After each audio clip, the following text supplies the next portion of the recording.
How's it going, everyone? This is Mustard here, back at you with another Mortal Kombat 11 match analysis video.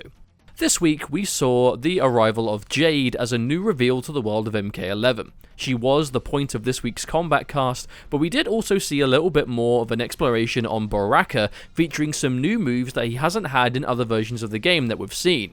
Of course, as it was a new Kombat Kast, we saw a new set of washed-up warriors between 16-bit and SaucyJack, featuring, well, the characters we just saw, Jade and Baraka. They had 2 matches in total, and there was plenty to talk about, so without further ado, let's get stuck into these matches. Alright, so it's going to be the same stages as we've seen before, so it's going to be Shang Tsung Ruins, but the big thing here is Jade versus Baraka. Obviously, Jade is a new character that we've seen, and Baraka we've seen before, but the big recurring theme is they showed some new moves based on his flag variation, which of course you can see this is the Flag Day variation that we saw at the build, but it has the new moves on it. So this can be really interesting to see how effective they can be, because the new moves are really based around armored ways in or ways of dealing with projectiles, and we can see that Jade has quite a lot of them. So hopefully it's effective. But immediately we're seeing that flash, that projectile immunity that Jade has, already seems to be active for a really long time. Oh, and there it is, the armor. Yeah, just so we've seen 16-bit, he does mention that you can amplify that interactable to get armor on it, and considering the game doesn't have a huge amount of armor, generally that's really useful. There's that flash again. Just keep an eye how long it lasts. This literally lasts like almost 5 seconds, near enough. That is crazy powerful. Much like last time, we're seeing a lot of these jump kicks. We're seeing more jump kicks than jump punches, and it was the same thing in the last Washed Up Warriors. I just genuinely think that jump kicks are the answer in this game. I mean, again, doesn't matter what happens, it's always jump kicks. Man, she's just aesthetically such a cool character as Jade. I'm really happy with what they did with her. The whole Revenant look and the weapons coming back, but more like an armored look as opposed to like the classic ninja. Really makes sense. We're really seeing SaucyJack constantly go for that running in, but it's just not working out. I think 16-bit, he's spending a lot of this time with the life lead, so he has no reason to throw as many projectiles as SaucyJack might like. And that down 2, we're going to see a lot more of that. Jade's down 2, that uppercut is so good. Has such a huge hitbox on it. Now, I'm actually curious about that Baraka move we just saw there, that kind of punch walk, right? That kind of Goro-esque Flurry. A new move we also didn't see in the other build, so I really want to see more about that. And there it is, that low catching him. The flag. Really prioritizing the flag, but when you've picked this variation, that's kind of the whole point. Oh, I'm actually really surprised that hit, that fatal blow. But yeah, he is actually going to survive this. I think the fatal blows do less damage here than in the build we had too. They do keep saying that obviously the damage isn't final, everything you see could change, but that's like just 300 damage. That's pretty much just 30%. I definitely remember it doing more. Nice, catching him the recovery with that blade charge. Baraka looks like he has quite a lot of versatility, right? He has a lot of tools. There it is again, that flash into projectile basically means you can throw projectiles unchallenged, but you're not immune to jump, so it's not foolproof, but it will give you a lot of options. That trip guard with the sweep. Oh, trip guard with the back 3 again. That's 2 for 2 jumps, just getting trip guarded by SaucyJack, but he's cornered unfortunately. Roll out straight away. And notice that 16-bit seems to use these new mechanics a lot more than SaucyJack does.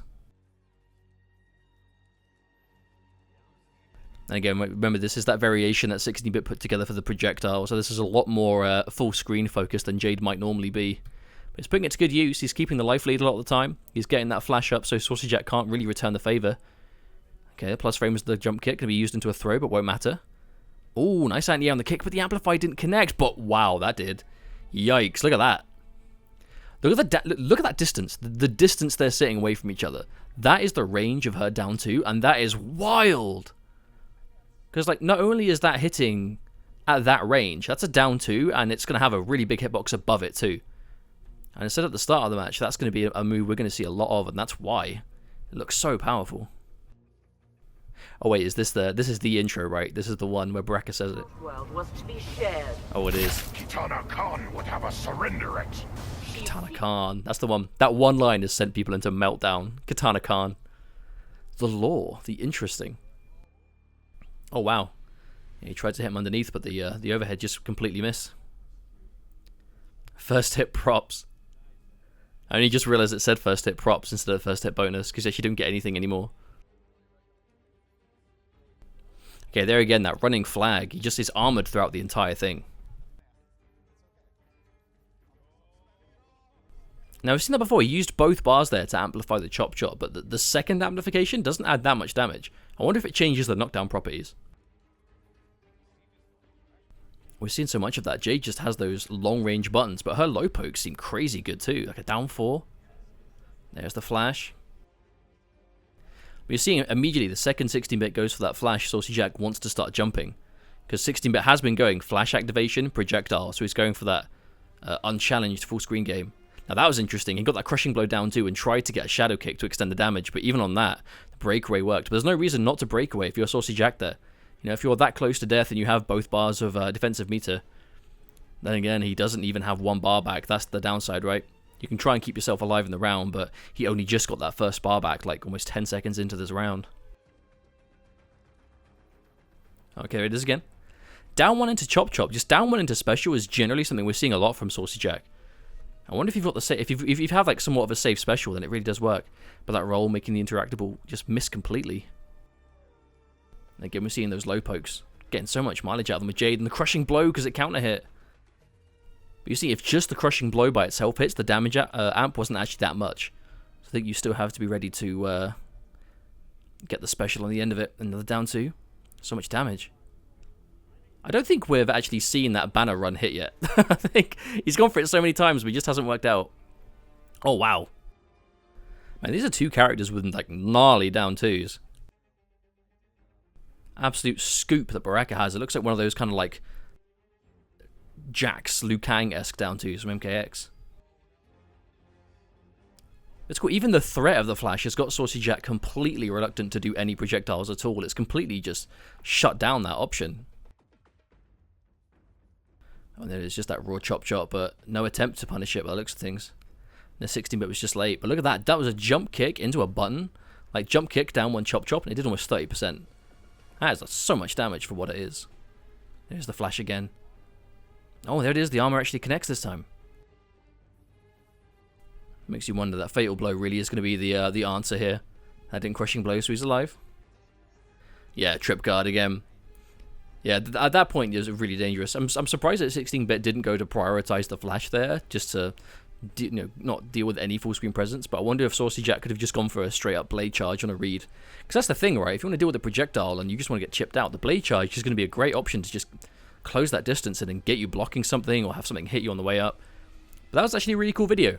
That was a really cool couple of matches. I really enjoy this segment of the Kombat Cast because we know that obviously 16-bit and SaucyJack, they have the capability to play at a high level. And especially this early on, like these guys, they work on the game, they play all these different characters, especially when it's someone new like Jade, just seeing this kind of like demonstration, right? And this is just one variation. This covered like barely any of the abilities that this character has, so really entertaining. I like the way both these characters are shaping up. I feel like seeing the flag stuff from Baraka is going to make him, is going to be a unique way to play him for sure, because you're really built around this kind of like resource that you yourself have to deal with, you yourself have to kind of plant it, find the moment. Or you can just pick it up and use it as a weapon. I think Baraka is going to be low-key one of the most interesting characters early on, especially from the ones that we've seen. But no, that was some really good games. Really good games. I'm looking forward to watching more. But that does mean this little match analysis is done for now. Hopefully you guys enjoyed this one. And for no doubt, we will see you on the next one. So thank you very much. And we'll see you all next time.